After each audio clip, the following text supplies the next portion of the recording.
agricultural goods, but in some other goods. But in agricultural goods also, if you do not package it well, and if the goods suffer in the international trade, in ships or wherever, then your kind of remuneration or the money that you get back will suffer. The cost of packaging will be small, but the returns will be large. So this is one aspect you need to take care of. Fulfill that requirement. Also know that some countries have packaging restriction on wood and other things. You do not want to be part of a supply chain where you are charged with a violation and the foreign administration writes to Indian government that take action against this exporter who has violated the packaging or any kind of restriction. So that is another thing. The idea, go back to the same theme of knowing the legal provision and requirements. Make a checklist and cross that checklist. The packaging has to be right, the material has to be compliant, the raw material has to be right. The thing called CBAM will come very soon. The European Commission has passed this, where you will require to certify the genuineness of the process involved in the manufacture of steel goods and all. So be ready for that. Invest half an hour every day in reading about what is going to happen as far as the regulatory mechanism is concerned. That half an hour is better than paying somebody for some dated information for which that other person is not responsible. Take responsibility. And the first point of taking responsibility is being aware of the environment. Your environment is the trading regulation. The buyer, the seller, and the trading mechanism, that is the regulation. For shipping also, there is a body called DG Shipping which administers the shipping lines. So if you have any kind of issues, then you need to raise up those issues and told that to the body. Be aware of your rights. And go back to my favorite theme. If you have expectations of your rights to be honored, then you must fulfill your duties.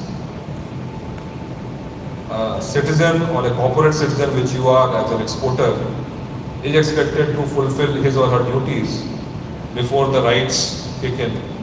And therefore I advise you that the Customs Act, the Foreign Trade Development Regulation Act, or export-import related policies like Foreign Trade Policy 2023 and so on. This is all useful reading rather than reading those WhatsApp messages or whatever you forward or receive.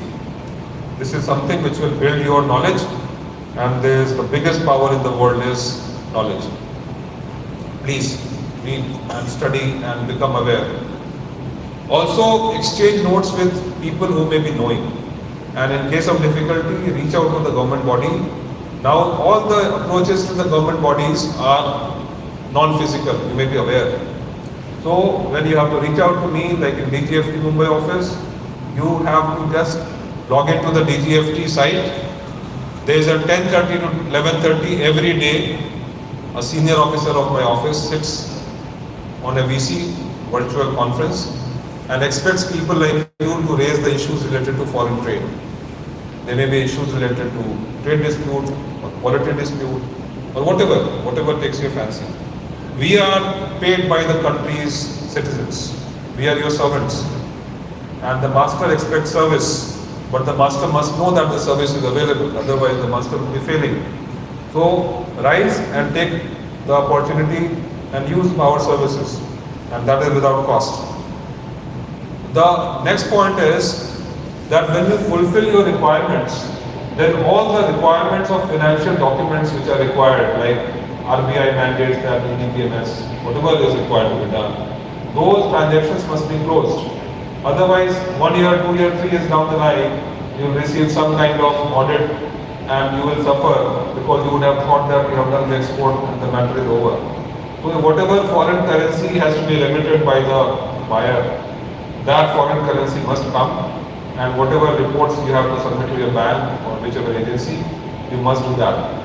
Please follow this routine. This is a good routine to follow, which gives you peace of mind. Next, I come to the initiatives taken by DGFT. All our actions are online now. So we issue the... How many of you have known about advance authorization? Can you raise your hands?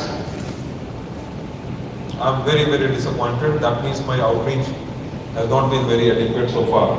I'm very happy being here from that point of view. So there is a thing called advance authorization. The people who want to import raw materials, they can import raw materials without payment of custom duty, which is a capital cost basically, that we have to invest capital to pay custom duty.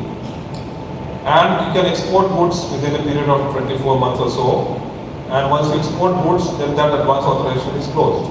So that is the main scheme of DGFT. If you want to import raw material, please import raw material. Import raw material without paying custom duty. Use them for manufacture of export goods. Export those goods and submit the documents online to DGFT. The DGFT will close that license or authorization, which is called. So that is one thing. Have you understood what I have said? Yes, sir. I expect a yes or no? Yes. Okay. So use the advanced authorization scheme. The second scheme is the EPCG scheme, for which I want to educate you. Who has heard about the EPCG scheme? There is only one gentleman there. 1, 2, 3, 4. Fine. It's a bad number. So EPCG is the Export Promotion Capital Goods Scheme, under which you import capital goods, that is the machinery required for export goods, without custom duty again. Within a period of 6 years, you export X number of times, the custom duty saved. It is a very simple scheme. If you are a genuine exporter, you can import capital goods duty free and you can export goods within the next 6 years or so, and then you can close that authorization. So you have saved on custom duty on capital goods.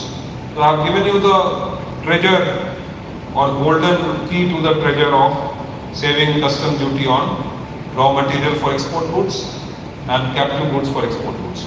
Once you have finished that particular export obligation within the given number of years, then you are free to dispose of the capital goods. So it's a scheme which is for you, and I'm very, very sorry to note that such a body of enlightened exporters is not aware of these two flagship schemes of the Commerce Ministry.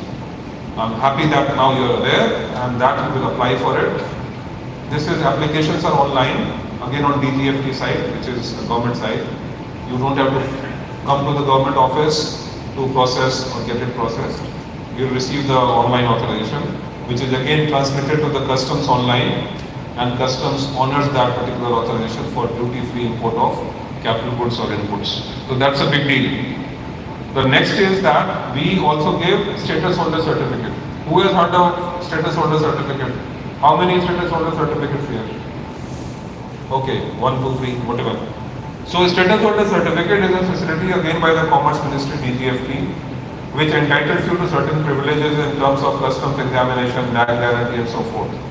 So those who have a turnover of $3 million in the last 3 years can apply for it again online. And it is issued by my office. I issue it as additional DGFT in Bombay. So I would advise you, when your turnover crosses $3 million in 3 years, you apply for this. The format is simple along with the supporting documents online, and receive that certificate and quote that certificate in your communication with the customs that you are a status holder. So this is the 3 takeaways that you are now being told by me, and I hope that this knowledge will be utilized by you. And in the end, I would advise you to be aware of the emerging markets.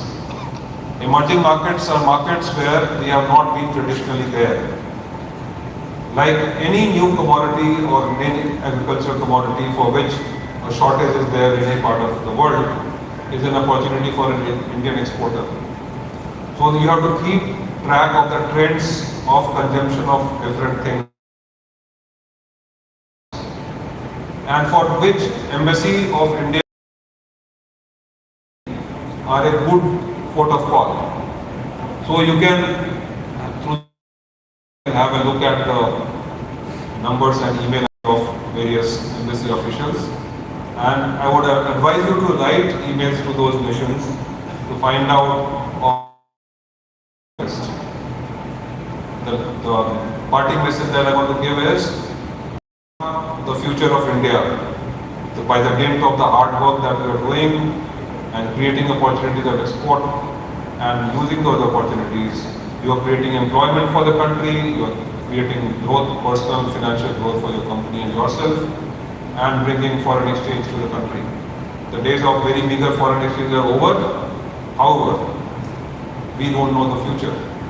So the efforts that we are making as an exporter, I'm appreciating it on behalf of the country, on behalf of the government of India, and would advise you to be aware of the changing global situation and opportunities which the government policies create for you. Those opportunities, I just observed advanced authorization EPCG not being known to you, or you are in Mumbai and coming to an exporter's meet. This situation has to change, and this can change only by your hunger for knowledge and correct information.